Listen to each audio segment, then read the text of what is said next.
sama aku Kak Ellen. Saya Komesak. Nah, review secara cepat ya. 3 minggu yang lalu, di minggu yang pertama kita bahas tentang memperbaiki hubungan dengan orang tua dan anggota keluarga. Nah, sampai di sini Kak Ellen berharap kalian sudah memperbaiki hubungan-hubungan kalian dengan orang tua dan keluargamu. Di minggu kedua kita bicara tentang posisi kita di bawah otoritas yang benar, yaitu di bawah otoritas orang tua.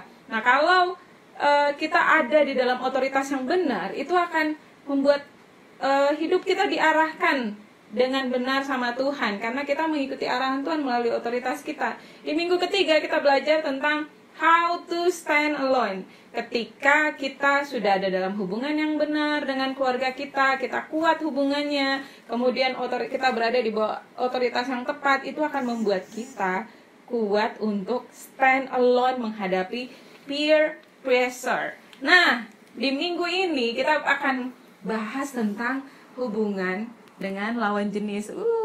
Seru kayaknya ya.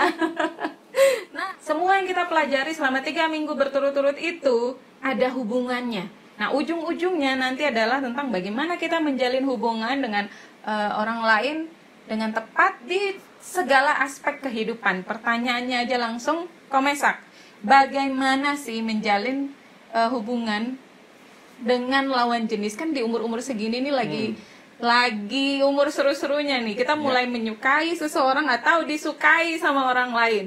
Bagaimana tanggapannya Komesak? Oke, kalau kita berbicara tentang hubungan, semua hubungan itu dimulai dari rumah. Semua hubungan itu dimulai dari keluarga. Ketika kita punya hubungan yang baik dengan orang-orang di rumah, maka hubungan dengan orang-orang lain di luar rumah itu akan lebih mudah. Jadi membangun hubungan yang baik identik dengan membangun komunikasi yang baik. Nah, kalau kita di rumah baik, nanti waktu kita keluar akan lebih mudah buat kita untuk membangun hubungan di segala aspek hidup kita. Nah, hubungan-hubungan itu menentukan kesuksesan kita di kemudian hari. Jadi kesimpulannya, kalau kita mau membangun atau menjalin hubungan yang baik dengan lawan jenis atau hubungan-hubungan yang lain, itu kuncinya adalah kita memiliki hubungan yang baik dulu dengan orang-orang yang ada di rumah, dengan keluarga. Nah, untuk detailnya nanti kita akan bahas di poin-poin yang ada di bawah. Oke, kita lanjut ya. Nah, Komesak, di umur-umur yang segini nih, yang sekarang, yang teman-teman di umur sekarang ini, itu kita lagi mudah sekali terbawa emosi. Apalagi kalau kita mulai menyukai seseorang atau kita disukai oleh orang lain yang lawan jenisnya kita, gimana caranya mengelola perasaan itu? Ya, mulai naksir gitu ya. Nah, yang perlu kita ingat adalah bahwa perasaan itu perasaan yang normal gitu. Tapi perasaan itu harus dikelola. Kita harus bisa memanage perasaan kita. Nah, ini yang sulit kadang. Kita nggak bisa mengendalikan, akhirnya kita terbawa kepada perasaan, dan akhirnya kita mengalami banyak masalah karena kita tidak bisa mengendalikan perasaan-perasaan kita. Nah, ada 4 tips dari kita yang kita akan share ke teman-teman semua tentang bagaimana kita bisa mengelola perasaan kita secara praktis. Yang pertama, yang pasti berdoa dan belajar firman Tuhan. Nah, ini kayaknya nasihat klasik gitu ya. Mungkin kita bosen juga dengan apa-apa harus berdoa. Tapi memang ini menunjukkan bahwa kita mengutamakan Tuhan, kita mengandalkan Tuhan, termasuk dalam membangun hubungan dan mengelola perasaan kita. Mazmur 119 ayat 9. Dengan apakah seorang muda mempertahankan kelakuannya bersih, dengan menjaganya sesuai dengan firman-Mu. Nah, terjemahan BIMK menuliskannya seperti ini. Orang muda dapat menjaga hidupnya tak bercela kalau ia hidup menurut perintah-Mu. Cara kita memanage atau mengelola perasaan ini, yang jelas pertama kita harus minta sama Tuhan, untuk Tuhan memberi kita kasih yang besar gitu. Bukan sekedar perasaan jatuh cinta atau kasmaran. Nah, kita perlu minta kepada Tuhan supaya Tuhan menggantikan perasaan kasmaran itu dengan kasih yang sejati dari Tuhan. Jadi walaupun klise nasihatnya, kita tetap harus memulainya dengan Tuhan. Setuju? Lanjut Kak Mesak. Yang kedua, komunikasi dengan orang tua. Share masalah dengan orang tua itu adalah tempat yang tepat setelah kita share dengan Tuhan. Nah, kenapa? Karena orang tua kita adalah otoritas yang Tuhan tempatkan di atas kita. Kita sudah belajar di minggu-minggu yang lalu ya. Jadi melalui orang tua, Tuhan akan mengarahkan kita dan melindungi kita. Masukan-masukan dari orang tua kita pasti akan sangat bermanfaat buat kita ya, Kak Mesak. Betul. Walaupun kadang-kadang kayak nggak masuk akal atau gimana. Jadi kadang kita beranggapan nggak mau share sama orang tua karena orang tua ngasih nasihat yang buat kita itu jadul gitu. Atau malah dimarahin. Ya, atau malah kita sayang malah dimarah-marahin atau diomelin. Nah, tapi kita perlu ingat juga bahwa nasihat yang jadul itu dalam tanda kutip belum tentu salah. Bahkan nasihat-nasihat yang kekinian belum tentu benar. Jadi harus berhati-hati ya meminta nasihat kepada orang lain yang bukan otoritas kita. Oke. Langsung aja poin yang ketiga. Yang ketiga, bertemanlah sebanyak-banyaknya. Setuju. Jangan eksklusif, jangan berdua-duaan. Biasanya kalau udah pacaran, itu cenderung kita berdua-duaan gitu, eksklusif, dan dunia kita jadi sempit. Cuman berdua doang. Kita nggak bisa punya pergaulan yang luas gara-gara sudah pacaran gitu. Waktu kita jadi terbatas, kegiatan-kegiatan kita terbatas. Dunia kita adalah tentang dia. Dia lagi. Gitu. Padahal kita masih banyak hal yang bisa kita lakukan dengan berteman sebanyak-banyaknya. Gitu ya? Iya. Wawasan kita perlu kita perluas gitu.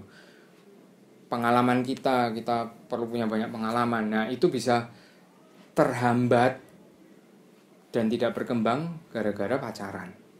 Atau hubungan yang eksklusif. Yes, yang true. Belum pada waktunya. Betul. Ya. Jadi jangan buru-buru pacaran. Berteman aja sebanyak-banyaknya, itu jauh lebih fun, lebih asik, lebih bermanfaat buat kita ketika kita berteman sebanyak-banyaknya. Iya, betul. Poin yang keempat? Yang keempat, ini penting sekali. Jangan nganggur. Jadi harus punya banyak aktivitas. Entah itu bisa aktivitas rohani di gereja, atau aktivitas organisasi atau kegiatan-kegiatan yang lain yang membuat kita berkembang gitu, yang bisa memaksimalkan kapasitas kita, keterampilan kita, waktu kita bisa manfaatkan dengan maksimal. Karena waktu udah nggak bisa diputar ulang, yang sudah lewat ya lewat aja. Iya. Nah, kalau kita kehilangan waktu-waktu penting yang bisa untuk membangun diri kita, kita rugi besar. Betul.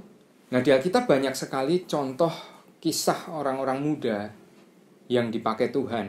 Ada Daud, ada Yosua, ada Tuhan Yesus sendiri. Mereka orang-orang muda yang menyerahkan hidupnya untuk Tuhan. Dan ketika mereka menyerahkan masa muda mereka untuk Tuhan, Tuhan memakai mereka secara luar biasa. Dan hidupnya itu berdampak besar bagi dunia. Nah, dampaknya apa kalau kita nganggur? Nah, kenapa kita nggak boleh nganggur tadi ya intinya ya? Kalau nganggur itu kita akan memikirkan dia lagi. Dan kita jadi melankolis atau kita jadi kasmaran. Dunia milik berdua, yang lain ngekos katanya. Ya, begitu. Pacaran yang belum pada waktunya itu akan menyedot waktu kita dan energi kita. Energi kita secara fisik dan juga energi kita secara emosi. Gitu. Padahal seharusnya energi itu kita pakai untuk hal-hal yang berguna. Iya, bisa untuk melakukan hal-hal yang lain yang lebih bermanfaat bagi orang lain. Yes. Nah, kalau misalnya cerita sedikit tentang dulu waktu masih SMP. Waktu SMP itu punya pembimbing remaja. Dan pembimbing remajaku dulu tahu bagaimana menyalurkan energi para remaja ini. Kalau misalnya sama teman-teman itu diarahkan sama pembimbing ya, untuk melakukan hal-hal yang bermanfaat. Jadi waktu itu dibentuklah persekutuan doa untuk kita melayani Tuhan dan melayani sesama lewat persekutuan doa itu. Jadi waktu itu hidup kita nggak berfokus pada diri kita sendiri. Waktu itu masih remaja loh, benar-benar masih SMP kelas 2 gitu. Tapi kita mulai berfokus pada orang lain, berfokus pada Tuhan dan melayani orang lain. Akibatnya kita nggak pernah memikirkan tentang pacaran. Kita nggak berpikir tentang, wah bagaimana temanku sudah punya pacar, aku belum punya pacar. Terus kita minder atau kita merasa kayak sedih gitu. Enggak, karena kita yakin dan kita percaya bahwa kita sedang melakukan hal yang jauh lebih penting daripada pacaran gitu. Kita melayani Tuhan dan melayani sesama. Dan itu manfaatnya besar banget. Apa yang Komesa lakukan saat itu berpengaruh besar terhadap kehidupan Komesa saat ini. Jadi bukannya nggak mau mikirin pacaran ya, tapi udah nggak sempat. Iya. Oke. Tuhan ingin kita sebagai anak-anak muda menjadi generasi yang kuat dan mengalahkan yang jahat. 1 Yohanes 2 ayat 14. Aku menulis kepada kamu, hai orang-orang muda, karena kamu kuat dan firman Allah diam di dalam kamu, dan kamu telah mengalahkan yang jahat. Nah, kalau kita mau bertumbuh di dalam iman kita kepada Tuhan, dan kita menjadi pengikut Kristus yang sejati, kita harus belajar untuk menyangkal diri. Firman Tuhan katakan di Lukas 9 ayat 23, setiap orang yang mau mengikut aku, ia harus menyangkal dirinya, memikul salibnya setiap hari, dan mengikut aku. Menyangkal diri itu artinya melupakan kepentingan dan keinginan diri sendiri, termasuk keinginan untuk pacaran sebelum waktunya. Kalau kita mau bertumbuh, kita perlu mengalami hal-hal yang gak enak. Karena dalam kondisi yang gak enak itu, justru karakter kita akan bertumbuh dan kita akan mengalami anugerah Tuhan. Jadi, jangan takut untuk tidak pacaran sebelum waktunya. Tuhan akan memberi kamu kekuatan. Amin. Mari kita berdoa. Bapa di surga, kami bersyukur kalau Engkau memberi kami kesempatan untuk mengenal Tuhan selagi kami muda. Dan kami percaya bahwa Tuhan punya rencana yang besar untuk kami. Aku berdoa supaya Tuhan memberikan kami kekuatan untuk kami bisa melewati masa-masa yang sulit, mengatasi segala gejolak emosi di dalam diri kami. Kami mohon anugerah Tuhan supaya kami bisa memanage perasaan-perasaan kami dan menyalurkan kekuatan kami, waktu kami, emosi kami untuk melayani Tuhan dan sesama. Sehingga masa muda kami bermanfaat bagi orang lain. Kami rindu selagi kami masih muda, kami bisa memaksimalkan segala potensi yang ada di dalam hidup kami. Terima kasih Bapa, pakai hidup anak-anak mudamu menjadi alat Tuhan yang dahsyat di masa muda mereka. Dalam nama Yesus kami berdoa. Amin. Minggu depan adalah sesi terakhir dari rangkaian sesi selama 1 bulan ini, dan kita akan bahas lebih detail mengenai batasan-batasan hubungan antara kita dengan lawan jenis. Nah, kita ketemu lagi minggu depan. Keep Keep learning, keep doing.